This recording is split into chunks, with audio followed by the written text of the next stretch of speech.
Assalamualaikum warahmatullahi wabarakatuh. Perkenalkan, nama saya Cahya Kurniawan Ramadan dari Fakultas Ekonomi dan Bisnis Prodi Manajemen kelas G. Di sini saya akan menjelaskan kembali materi yang sudah disampaikan oleh Bapak Idris Mahmudi yang bertemakan syirik dan bahayanya bagi manusia. Sebenarnya pasti semua orang sudah mendengar kata syirik, namun ada plesetan yang berbeda dari maknanya. Misalkan ada anak bernama Reno, Aldi, dan Tegar. Jadi si Reno ini mendapatkan hadiah.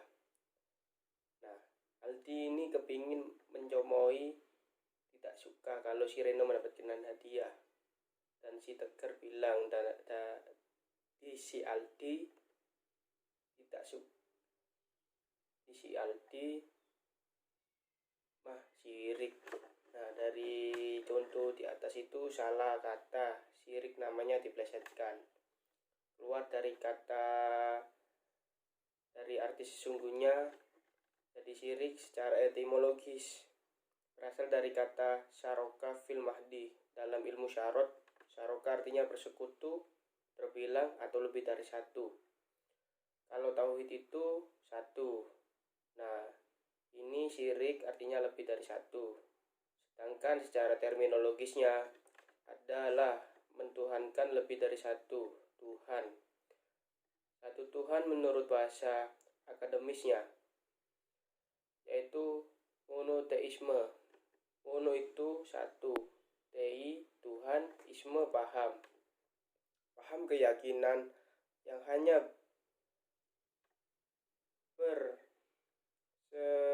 bertuhan satu, mengesahkan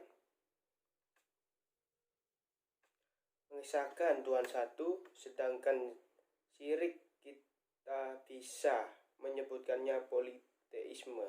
Poli itu banyak, tei Tuhan, isme paham. Paham yang menyatakan bahwa Tuhan itu ada banyak. Dan bentuk-bentuk syirik adalah gambaran, dan bentuk syirik itu banyak, tetapi core-nya atau intinya, atau kalau saat ini jarang.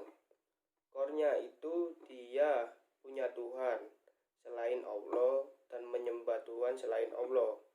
Contohnya yang pertama, satu, sholat menghadap batu atau pohon bukan ke kiblat. Dan yang kedua, menyatakan muslim tapi sholatnya menghadap ke makam. Dan yang ketiga, pergi ke dukun dan mempercayai dukun. Dan keempat, batu besar, pohon besar merupakan perempatan jalan yang diberi sesajen.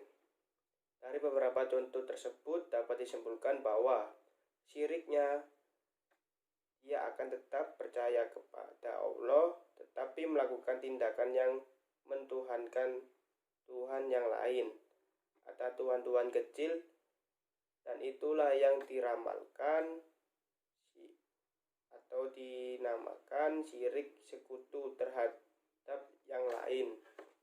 Nah, yang kelima, larung saji. Larung saji atau petik laut. Nah, laut merupakan sumber kehidupan seorang nelayan. Sementara banyak orang yang kemudian menjadi korban kena ombak besar dan menyebabkan kematian. Maka dari itu nelayan memperingati wujud ritual itu supaya memberikan keselamatan, memberikan panen yang melimpah berupa ikan, dan dijauhkan dari petaka. Allah tetap tergantung, tetapi kemudian kemana dia menyembahnya. Nah, selain itu ada penyebab orang percaya terhadap hal-hal syirik, yaitu ilmu agama kurang mendalam atau belum sampai. Seseorang jika ilmu agamanya besar dan betul paham insya Allah tidak akan melakukan hal-hal tersebut karena ia sudah berfungsi sebagai radar. Ilmu agama yang kokoh akan menimbulkan keimanan atau benteng. Nah, penyebabnya lagi adalah kurangnya ekonomi, yang sebagian orang nekat melakukan jalan pintas seperti datang ke dukun, meminta kelancaran, dan lain sebagainya. Dan yang terakhir, kurangnya kesehatan itu bisa juga minta kayak ke dukun atau apa, minta diberi kesehatan dan lupa dengan adanya Allah. Nah, cara Rasulullah menangkal perbuatan syirik, istilah kita, Rasulullah itu sangat persuasif, mengajak mendiskusikan. Dilihat penyebab seorang melakukan perbuatan syiriknya apa. Jika sakit dan miskin, maka jangan diceramai.